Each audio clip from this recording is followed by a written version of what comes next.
Là, on se trouve au centre-ville de Grasse. Derrière moi, c'est le Crédit Agricole. Donc, c'est de là que tout est parti. Où Hakim, paix à son âme, a eu une altercation donc, avec les agents du Crédit Agricole. Et de cette même banque, donc, il est sorti pour aller 300 mètres plus bas chez lui. C'est l'agent de la banque, en fait, à la suite de cette altercation-là, qui a voulu appeler donc, la police. Donc ils l'ont interpellé une première fois à l'angle de cette pharmacie, en remontant donc le boulevard Victor Hugo, en lui demandant s'il s'appelait bien Hakim Hadjimi, s'il pouvait les suivre. Et Hakim, il a refusé. Donc là, il était plus qu'à 200 mètres de chez lui. Et ils l'ont interpellé de l'autre côté de cette place. Je ne suis pas professionnel, je ne sais pas quel comportement ils auraient dû avoir. En tout cas, ce qui est sûr et certain, c'est que pour une simple interpellation, ils n'auraient pas dû lui arracher la vie là, surtout avec ce qu'on retrouve de déclaration. Une fois qu'il était étranglé, il a eu des coups de poing portés sur le visage, des coups de genoux, avec un agent de police en train de lui tenir les pieds, un autre en train de lui tenir la tête, un sur son corps. Qu'est-ce que c'est que ça? Alors c'est la caméra de la sous-préfecture. Nous, on aurait quand même voulu avoir la bande, je veux dire, juste par souci, je veux dire, vraiment de transparence. Dire, voyez, regardez, enfin, cette bande, il n'y a rien du tout. Hein. Voilà, on n'a rien pu avoir de cette bande. Il est tombé là. Les témoins, ils disent, son corps s'est relâché, sa tête s'est relâchée. Il est tombé comme une guimauve. Et là, ils l'ont soulevé d'à même le sol et ils l'ont traîné jusqu'à la voiture là-bas pour le balancer à l'arrière de la voiture, alors qu'il y avait les pompiers, il y avait un bouchon ici phénoménal. Donc là, ça a bouchonné devant, les gens regardaient du bus. On a eu des déclarations des gens qui étaient dans le bus et ils l'ont traîné avec sa tête qui se balançait de tous les côtés pour le jeter à l'arrière de la voiture.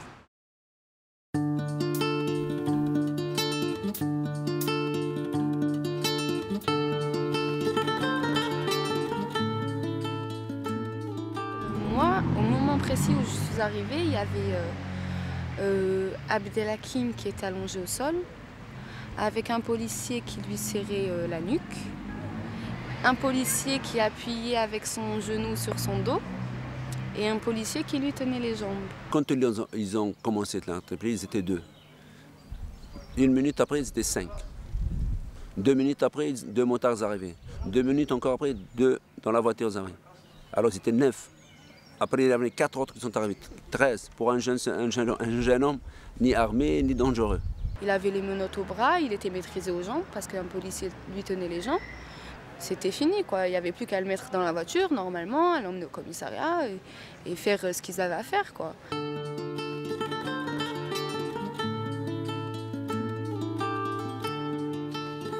Les avocats nous font remonter tous les éléments qu'on a dans le dossier. On a les éléments scientifiques qui concordent avec ce que nous disent les témoignages.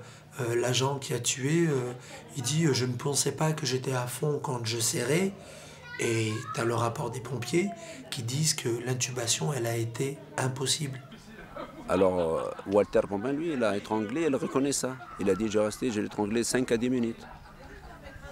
L'autre, il a fait la compression. Le deuxième, il reconnaît qu'il a frappé. Il a donné un coup de pied, un coup de poing. Il y a un témoin qui a crié arrêtez de le frapper, ils l'ont embarqué au commissariat. Et pourquoi ils n'ont pas embarqué mon fils? C'était fini. Il était vivant encore. Il y en a qui ont commencé à dire attendez, il est bleu, il devient tout rouge, lâchez-le.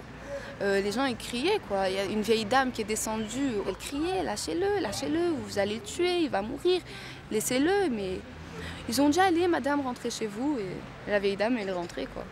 On a plus de 16 témoins oculaires, dont les procès-verbaux des agents de police concernés dans cette affaire. Par exemple, on va avoir un agent de police qui dit j'ai posé mon pied sur son dos pour plus qu'il bouge. Et puis il y a le témoin, il va dire il a levé sa jambe très haut et il lui a mis un coup de pied violent sur le dos. C'est des gens entraînés, ils l'ont frappé, ils l'ont massacré. Parce que moi j'ai vu son épaule, il était bien frappé. Hein. La tête, la nuque, l'aigle, les 2 points par là, les coups. J'ai vu tout ça. À la mort, j'ai vu. C'était dur, mais on a tout vu. Mais... Il y a un des pompiers qui s'est approché pour dire est-ce que je peux aider, et les policiers leur ont dit non, non, occupez-vous de notre ami, occupez-vous de notre ami, quoi. Genre, il n'y a rien, il se passe rien, on maîtrise, quoi. alors qu'ils maîtrisaient rien du tout. Voilà. On a été prévenus après un petit 3 heures ou 4 même après sa mort, puis ils l'ont ramené à Nice sans qu'on le sache. À ce qui paraît, il était mort vers 3 heures. On a su qu'il était mort vers 6 heures, 6h30. Donc ils ont mis du temps.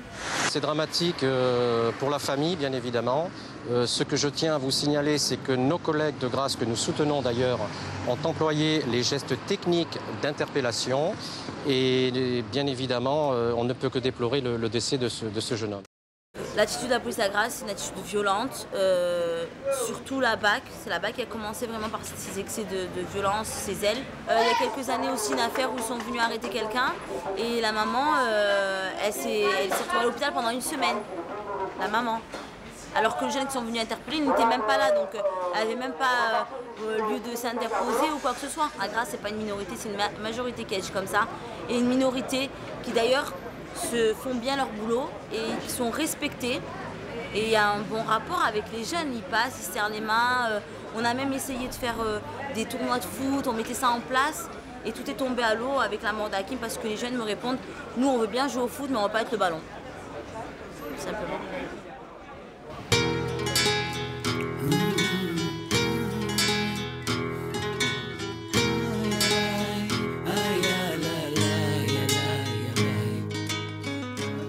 D'après moi, c'est une couverture, comment on dit ça, protégée. Ils sont en train de protéger les deux de la bague, parce que c'est les deux principaux meurtriers. Pour moi et pour tous les témoins, c'est pas que pour moi tout seul. Parce qu'ils l'ont vu quand ils l'ont mis dans la voiture, il était inerte. Alors, il y a 9 témoins qui sont inertes. Il y a une dame âgée, elle a dit qu'il était mort. Et l'autre, il y a une autre femme, elle a dit s'il n'était pas mort, il était inconscient. Alors avec tous ces éléments, il y a même 2 policiers qui ont dit quand ils l'ont mis dans la voiture, il était bleu, ne bougez pas. Mais ça, c'est pour protéger les autres. Ils ont mis celle-là. Pour que la famille et le comité de soutien ne disent rien. Voilà, ils sont contents. Il y a 5 policiers mis en examen. Après 3 ans, 4 ans, ils vont dire non-lieu. C'est tout. C'est ça, c'est une stratégie de la justice. Ça. Mais le vrai meurtrier, pour moi, c'est les 2 gars de la bague. Dans le procédure, déjà, ils reconnaissent qu'ils l'ont frappé, qu'ils l'ont étranglé, qu'ils ont fait la complétion. Eux-mêmes, ils le disent. Alors. Mais moi, ça, on ne comprend pas tout ça. Hakim, il est mort pour rien, parce que c'était une algarade avec un employé de banque, donc il est mort pour rien. Et figurez-vous qu'au terme de ce que disent les autorités et le procureur, il est mort de rien. Ce n'était pas du tout quelqu'un de dangereux. Et eux le reconnaissent dans les procès-verbaux qu'ils l'ont contrôlé 2 ou 3 fois. C'était un jeune ordinaire. Il n'avait jamais eu de problème avec lui. Son casier judiciaire, il est vierge. Jamais eu de problème. Ça m'a paru vraiment bizarre que ça tombe sur lui en fait. C'est un truc, c'est quelque chose qui choque quand on vous dit qu'il a été tué par des policiers. C'est hallucinant quoi, on se dit quelqu'un comme ça, c'est pas possible. Pourquoi qu'est-ce qu'ils avaient quoi?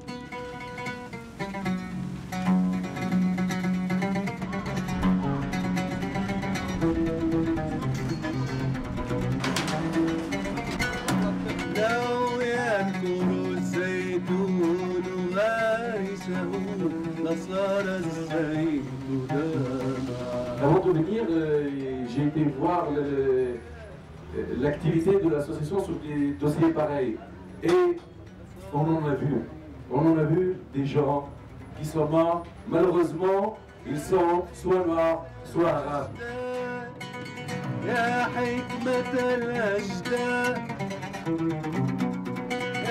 a un gendarme qui est venu me raconter quand j'étais agressé. Il m'a dit Abdelaziz, il y a 3 zones. Zone verte, zone orange et zone rouge. Il m'a dit là où t'ont agressé, la tête et la colonne vertébrale, c'est 2 zones rouges. Ils sont interdits de les toucher ces gens-là. Et ben je vous jure, ils étaient 5 sur mon dos. Ils m'ont attrapé dans le groupe. Ils ont fait un barrage de gendarmes entre moi et les copains. Et ils lui disent c'est lui, sors-le. Ils m'ont sorti. Et ils m'ont fracassé, ils m'ont étranglé exactement. Quand ils ont voulu faire un Hakim, j'ai problème d'asthme, je suis asthmatique. J'ai eu mon souffle coupé. Et d'un coup, je sens 2 grands coups de genoux dans mon dos, à hauteur des poumons. Je vous jure, j'ai vu la mort. Je vous jure, j'ai vu la mort. J'ai dit, ça y est, c'est ma dernière heure. Et les mecs, malgré que je suffoquais, que j'avais plus respiré, ils m'ont fracassé le dos, l'épaule, ils m'ont démonté l'épaule en torse cervical, ils m'ont mis les menottes dans le dos, ils m'ont balancé dans la voiture, ils m'ont dit, on va t'amener, on va t'expliquer comment ça marche. Et j'ai dit mon salut, parce que les copains, ils ont dit ça, Abdelaziz ne revient pas, on casse tout. Donc voilà, je suis conclu pour dire que ces méthodes, ce sont des méthodes inacceptables, des méthodes criminelles qu'il faut condamner. Parce que si vous disiez quand Hakim, quand Abdelaziz, comme Mohamed subissent ça, demain ce sera Jean-Paul, Bernadette et Martine. Parce qu'on l'a vu pour les bavures policières, pour les outrages à agents, pour les rébellions. Ça nous concernait, il fut un temps, et après ça concerne tout le monde. Et dans ce rapport, Amnesty International dénonce 12 cas de personnes dont les droits n'ont pas été respectés. Nous demandons une police respectueuse des droits humains, respectueux des personnes. Et en l'occurrence, Abdelhakim Hajimi, on n'a pas respecté ses droits, de même que 11 autres personnes qui sont ciblées dans ce rapport. C'est un chef-d'œuvre ici, toute compétition, c'est un chef-d'œuvre de bavure policière. Le soir même de la mort d'Hakim, le directeur départemental de la sécurité des Alpes-Maritimes est allé à la télévision et a dit « Cet individu », un jeune de 22 ans qu'on vient d'assassiner, cet individu était excité, il est mort d'un arrêt cardiaque, chose fréquente à 22 ans. Hein?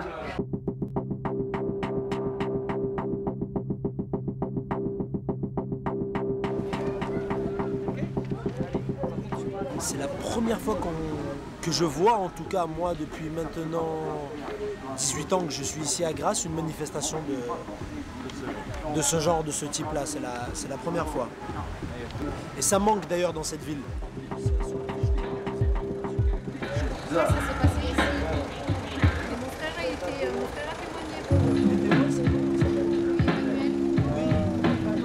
Il va bien, là-bas il a fait des menaces. Il y a beaucoup de monde qui connaît l'affaire, parce que Grasse c'est une petite ville, en fait, Grasse il y a 40 000 habitants, et la mobilisation autour de la mort de Hakim, elle a été très très forte, et puis elle a été vraiment soutenue. Là. Si c'est un jeune qui tue un flic, bien sûr, attends, hein, il va en tôle. Et si c'est un flic qui tue un beurre, il y a un problème à l'école, ils font des lois.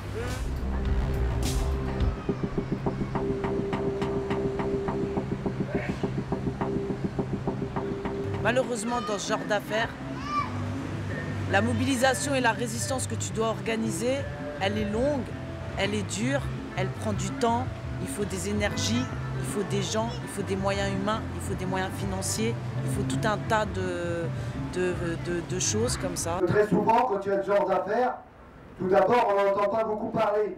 Dans les médias, tout ça, on n'entend pas beaucoup parler. Parce que c'est considéré comme une affaire, comme si c'était un fait divers, comme si c'était un accident.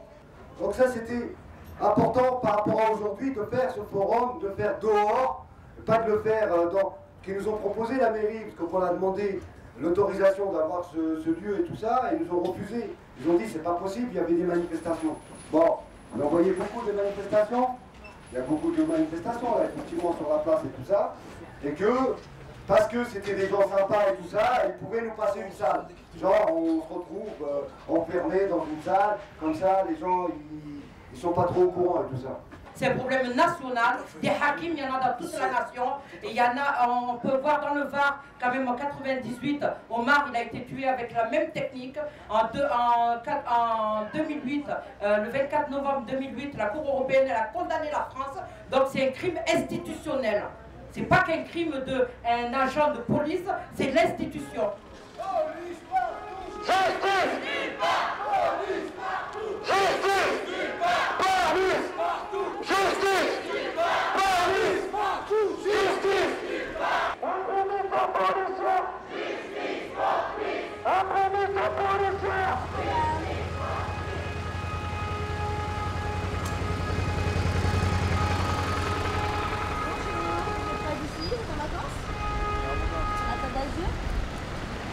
L'envers du décor de la Côte d'Azur, monsieur, des policiers qui tuent les jeunes de 22 ans, en pleine rue devant 16 témoins.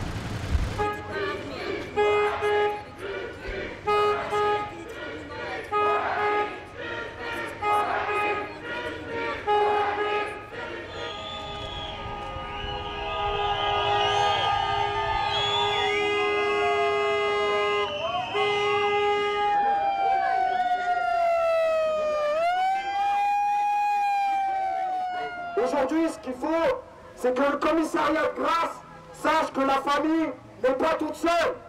N'est pas toute seule. C'est pas une affaire. Aujourd'hui, c'est plus une affaire qui concerne le commissariat de Grasse et les habitants de Grasse. C'est une affaire qui concerne tous les quartiers populaires et tous ceux qui sont victimes et tous ceux qui sont tombés sous les balles de la police. Voilà.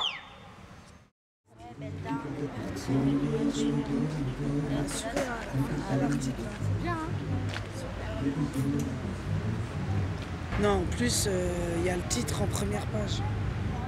Le fait qu'il y ait le forum, là, ça nous aide beaucoup. Parce qu'on parle toujours de cette affaire. Comme ça, ils ne peuvent pas l'enterrer. Et plus qu'on parle, plus c'est mieux. Parce qu'un jour ou l'autre, la vérité elle va sortir.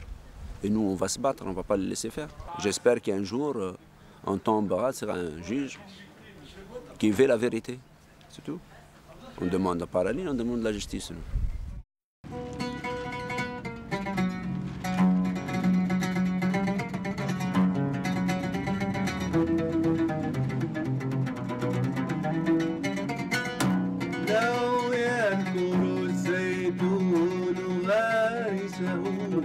صار الزيت دمعا لو يذكر الزيتون غارسه لصار الزيت دمعا يا حكمة الأشداء يا حكمة الأشداء. Il y a un mot en fait qui revient, c'est les juges veulent étouffer l'affaire. Et Hakim, il est mort étouffé.